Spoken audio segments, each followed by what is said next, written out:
this fine, beautiful Monday morning, and we've got a Volvo XC90 which is having a set of swirl flaps, some new injector seals, swirl flap linkage, and a new rocker cover gasket. And all because this little plastic linkage here has worn. So right, let's get involved. Now, to carry out this job, we need to remove the inlet manifold, the injectors, and all the diesel pipes. We have removed already a strut brace and an engine support which goes around the back, which is by there. But before we go removing all these fuel pipes, what I like to do is mark them up, cylinder 1, 2, 3, 4 and 5, so we're not messing about figuring out which way they go at a later date. So we're going to get these off now and get these injectors out. Now, to remove the injectors, obviously we've got to remove the diesel spill pipes. Be careful with the gone forever clips. If you don't look after them, they will ping off. We've got the wiring loom out of the way. But before we start even thinking about removing these injectors, because they're coded to each cylinder, we need to mark them up with a little bit of Tip-X, so we know that one injector is out of what cylinder, like so. Right, we all know that when removing injectors it can be plain sailing and every single one comes out like this.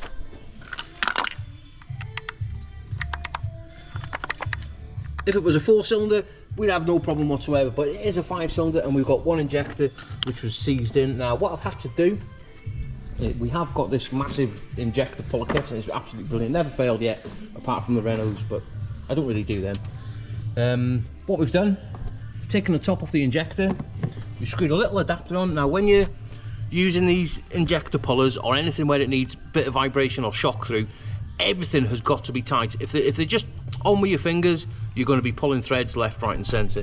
But however, we put the slide puller on it, but when you're using these slide pullers, always wear gloves, because it can hurt your hands. But anyway, we have got, after about a couple of minutes of pulling on it, we've got that injector out.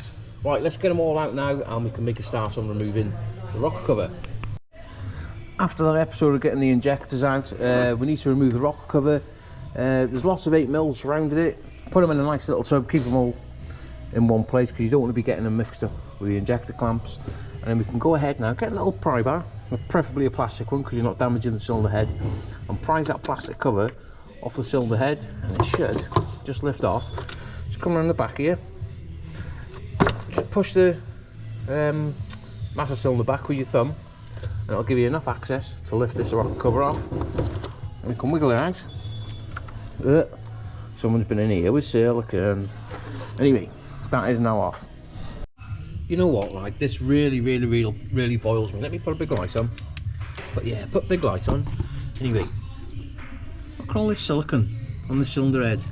It's absolutely minging. There's no, if it's got a rubber gasket, there's no need to put silicone on it.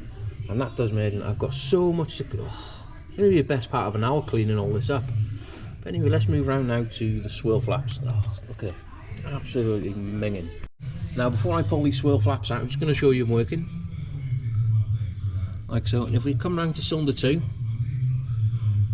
I don't know whether you can see it by there, but this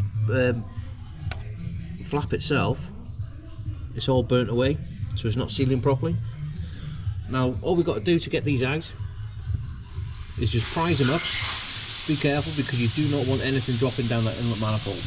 Down that inlet port, should I say. Right, after about an hour of cleaning, we've got it pretty much somewhere near. Look at all that silicone that I've pulled out of it. Absolutely horrendous. And I've also had my little Henry on the job, sucking all the little bits out. Now, I'm probably not going to get it all out, but all them little tiny bits now, there's nothing I can do about it. They're in there. They're going to get in the oil or stuck in the oil filter or something. I don't know. There's nothing I can do about that.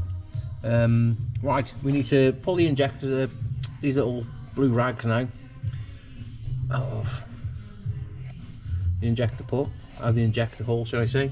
See, there's a little bit of silicone in there. And we're going to clean down there as best as we can. Now I've cleaned that injector tube, what I'd like to clean it with, again, if you follow me and you watch all my videos, you're going to see that I like making stuff. A little bit of a wire brush again, on a 13mm bolt, a long 13mm bolt.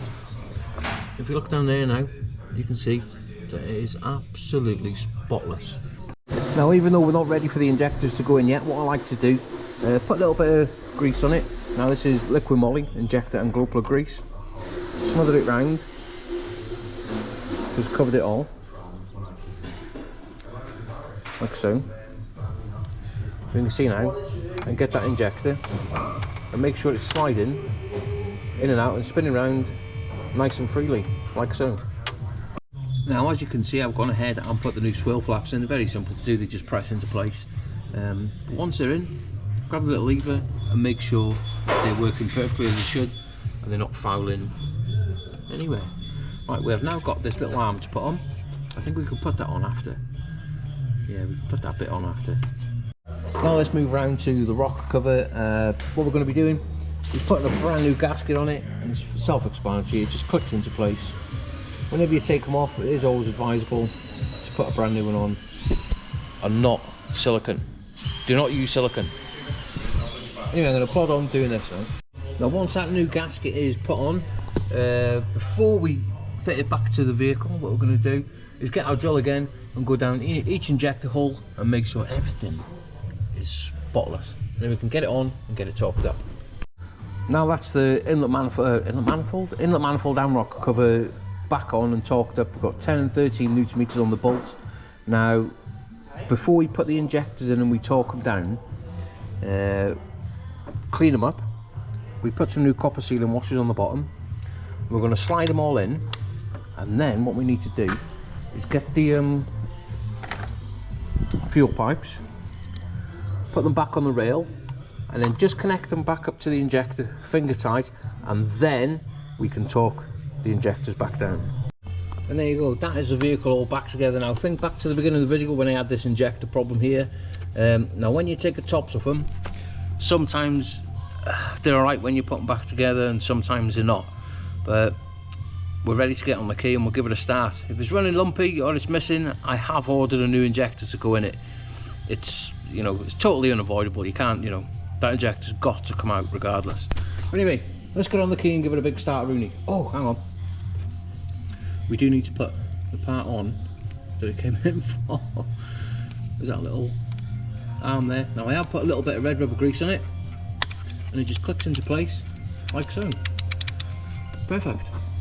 Now I did get on the key and wind this vehicle over and it wouldn't start, so I went straight to my leak-off kit and we plumbed it all in for each cylinder.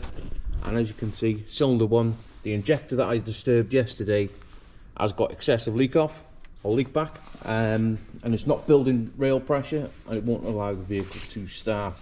But however, like I did say, I have ordered a new injector to go in it. Right, we have had to move into Tuesday obviously because I've had to wait for this injector to turn up. Right, let's get it in and get it coded to the vehicle and get this vehicle started.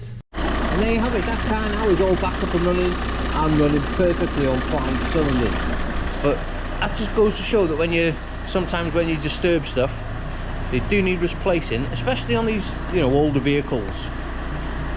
I should imagine a lot of you know where I'm coming from on that. But yeah, we're busy.